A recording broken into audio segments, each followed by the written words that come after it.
অনেক শিক্ষার্থী আমাদেরকে একটা প্রশ্ন করছিল যে বোর্ড চ্যালেঞ্জ করলে পরীক্ষার খাতা কিভাবে দেখা হয়। আজকে আমরা তোমাদেরকে জানাবো যে বোর্ড চ্যালেঞ্জের খাতাগুলো শিক্ষা বোর্ড কেমনে দেখে। তবে একটা কথা সত্য যে যদি সঠিক নিয়মে শিক্ষা বোর্ডগুলো তোমাদের পরীক্ষার খাতা দেখে তাহলে অনেক শিক্ষার্থীর রেজাল্ট পরিবর্তন হইতে পারে, কিন্তু শিক্ষা বোর্ডগুলো সেটা করে না। প্রতি বছর কোটি কোটি টাকা শিক্ষার্থীদের কাছ থেকে হাতিয়ে নেয় শিক্ষা বোর্ড। হাতিয়ে নেয় কেন বলছি?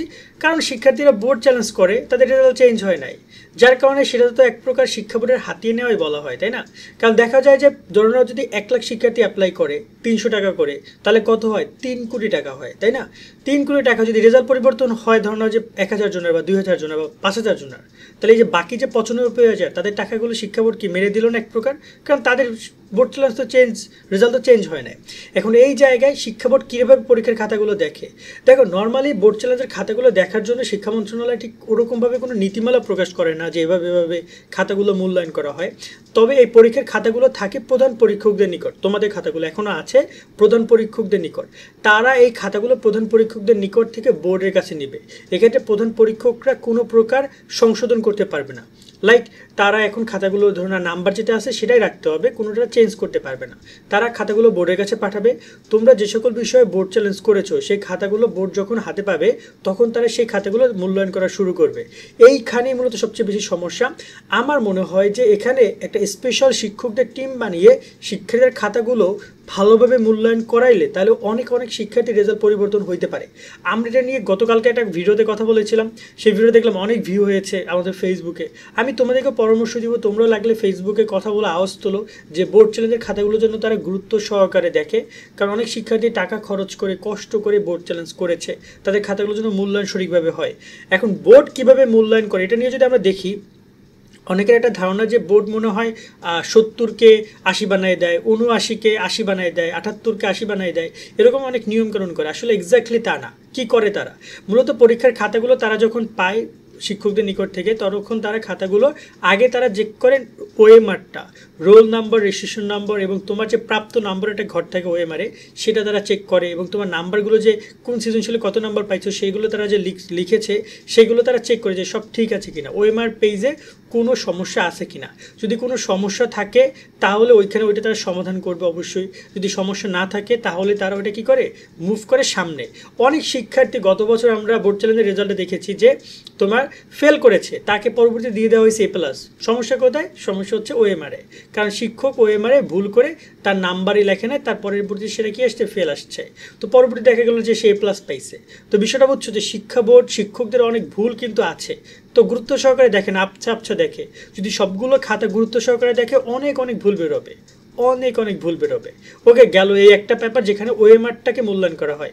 সেকেন্ড যে বিষয়টা তারা দেখে সেটা হচ্ছে পরীক্ষার খাতার ভিতরে সৃজনশীল বলো বা ইংরেজির ক্ষেত্রে বলো বা বাংলার ক্ষেত্রে বলো, যে তোমরা যে অ্যান্সারগুলো লিখেছো রচনামূলক, সেই অ্যান্সারগুলো সবগুলো নাম্বার শিক্ষক দিয়েছিল কিনা, যে পরীক্ষক ছিল সে ক খ গ ঘ অ্যান্সার করেছিল কিনা, অ্যান্সারগুলো মূল্যায়ন করেছিল কিনা। তুমি লিখেছো কিন্তু অ্যান্সার মূল্যায়ন করেনি এমন যে পয়েন্টগুলো আছে সেগুলো তারা নোটিস করে, সেগুলো তারা বের করে। যদি সেটা থাকে সেক্ষেত্রে সেখানে তারা শিক্ষকদের মাধ্যমে আবার নাম্বার দেওয়ায়।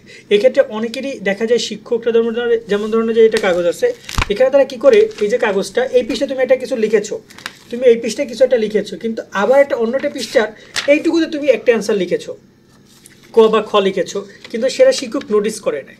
ওই পয়েন্টে গিয়ে তখন দেখা যায় ওই মার্কটা বোর্ডের কর্মকর্তারা বা বোর্ডের দায়িত্ব যারা আছে তারা দিয়ে দেয়, ঠিক আছে। এবং দেখা যায় এখানে ওই কারণে অনেক শিক্ষার্থী নাম্বার 3-4 করে বৃদ্ধি পায় বা ভালোটা নাম্বার বৃদ্ধি পেতে পারে, ঠিক আছে। যদি শিক্ষক অ্যান্সার মার্কিং করতে না মানে মনে না থাকে বা সে ভুল করে, এই দুইটা ক্ষেত্রে শিক্ষকরা বোর্ড কাজ করে।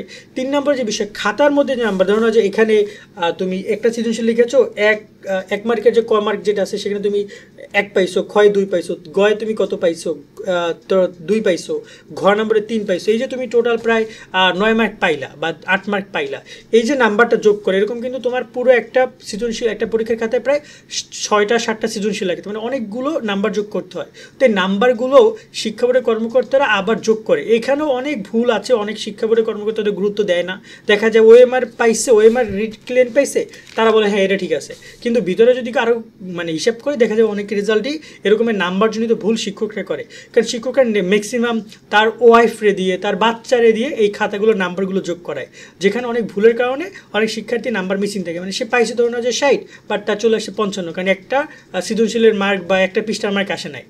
তো এই রকমের ক্ষেত্রে সমস্যাগুলো হয় এবং এটাও বোর্ড চ্যালেঞ্জে দেখা হয়। কিন্তু একটা ধারণা অনেকের যে আমি বোর্ড চ্যালেঞ্জে পাইছি, ধরুন না যে একটা প্রশ্ন তুমি পাইছো 6, এখন ওইটাকে কখনোই কেটে 7 বা 8 বানাবে না বোর্ডের কর্মকর্তারা বোর্ড চ্যালেঞ্জের পরে। এই নিয়মটা নাই। অনেকে মনে করতে হয় যে এটা মানে নিয়ম, না, এরকম কোনো নিয়ম নাই। বোর্ড চ্যালেঞ্জ জাস্ট তারা যে মূল্যায়ন করেছে সেখানে কোনো সমস্যা আছে কিনা বা এই বিষয়গুলো তারা গুরুত্ব আরোপ করে। বুঝতে পারছো বিষয়টা? আশা করি তোমরা এবার বুঝেছো কীভাবে খাতাগুলো মূল্যায়ন করবে। এটা সঠিক, এটা হচ্ছে তাদের নিয়ম, মানে এটা তাদের মানে অঘোষিত নিয়ম, যতটুকু আমরা বোর্ডের কর্মকর্তাদের সাথে কথা বলে জেনেছি। তবে তারা যদি এইগুলোকে ক্লিয়ার করে এবং তারা আরও গুরুত্ব সহকারে প্রত্যেকটা খাতা চেক করে পাই টু পাই, কারণ এখানে তো পাই টু পাই চেক করার কোনো মানে না করার কোনো কারণ নেই, কারণ তোমরা তো টাকা দিচ্ছ, সবাই এক একজন 300-400 করে এক একটা সাবজেক্টে দিচ্ছ, সো কেন তারা চেক করবে না? অফকোর্স চেক করা উচিত। এবং এক্ষেত্রে যারা চেক করবে তারাও তো টাকা পাচ্ছে এখান থেকে বোর্ড লাভবান হচ্ছে, তারাও টাকা পাচ্ছে, তুমি ফ্রিতে কাজ করাচ্ছ না। সেক্ষেত্রে তারা যদি গুরুত্ব আরোপ করে সেক্ষেত্রে অনেক শিক্ষার্থীর রেজাল্টই পরিবর্তন হইতে পারে বলে আমার ধারণা। আমি জানি না এই ধারণার সত্য কি মিথ্যা, বাট আমি গেস করি যে আরও অনেক শিক্ষার্থীর রেজাল্ট পরিবর্তন যদি বোর্ড মনে করে। তোমার কাছে কী মনে হয়? কমেন্টে জানিতে পারো। সকলে অনেক অনেক ভালো থাকবা। আল্লাহ হাফেজ।